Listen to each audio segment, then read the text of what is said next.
Okay, welcome to the last video for lesson 8D. This is the last example, and example 15. Hopefully, if you're on this video, then you should have already completed number 4 in exercise 8D. And I would recommend that you complete as many as you possibly have time for, because this is something that students may not remember well, or they make a lot of careless mistakes. But it is something that you need to be very good at when you get into DP and your upper high school courses, or even in college.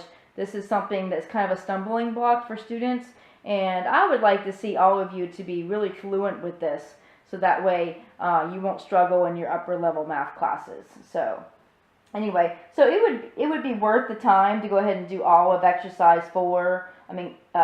Exercise 8D number 4. If you did not already complete all of that, I would recommend that you try to, over Christmas break, to further prepare for your chapter test, to go ahead and do that. So anyway,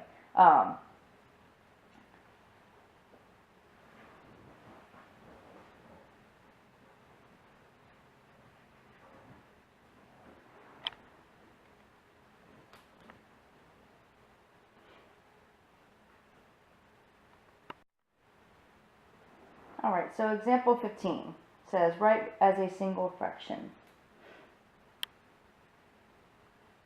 Oops.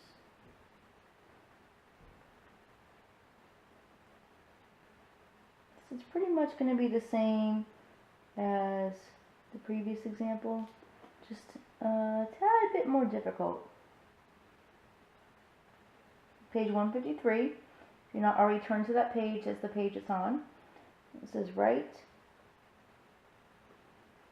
as a single fraction.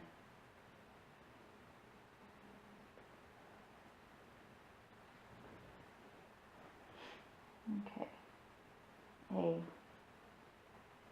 You have 1 over x plus 2 over x minus 1. Alright, I'm just going to do this kind of separately and then do part B later at the bottom. I might need the space. Alright, so we have to have the same denominator. And one thing we have to remember is that this right here is kind of a package deal, sort of. We can't separate those. It has to stay together as one binomial. So it's kind of like a package deal, literally. So you can't split the x and the negative 1 apart. You just can't do that, because the minus kind of makes things just difficult. Anytime you have addition or subtraction, it makes things a little bit difficult. So anyway, what we're going to do is we're going to multiply the denominator on the right side by x, and then also do that here. I'm going to put that on the right hand side because, again, 2x makes more sense than x2. Now, over on this fraction, we are going to put that x minus 1 from over here, right here. And, of course, we have to do that on the top. Okay, so there we go. So now we essentially have the same thing at the bottom of both fractions. As you can see,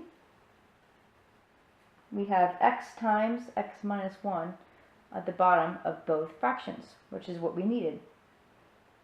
And that's kind of how you have to work these. Okay, so now we have to make sure we distribute this 1 into the parentheses, which basically we don't really have to do because a 1 doesn't do anything. So we wind up with 1x minus 1. I'm going to write this at the bottom. I don't really have the space there. 1x minus 1 over x times x minus 1 plus, I'm just rewriting this to where it's a little bit neater. There we go. That's a little easier to see what's going on. So we have the same denominator, so we can now add the fractions. You keep the common denominator. Oops. Keep the common denominator and add the numerators. 1x minus 1 and then plus 2x. I did not put the like terms together this time, but you can do that. 1x plus 2x minus 1 over x times x minus 1.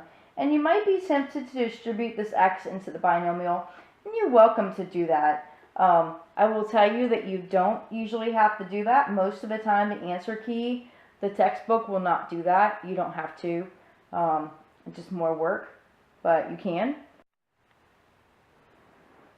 Okay, so let's finish this up. We're going to combine these two like terms, and we get 3x minus 1 over, and keep your denominator, and you can't reduce that or anything, you just kind of have to leave it just like that. And there you go, that's your final answer. So that is it for lesson D. You can go ahead and do numbers 5, 6, and 7 in exercise 8D. It says answer the opening problem. Number 6 is answer the opening problem. You should always go ahead and try that. I know sometimes they can be difficult, but go ahead and give that a try.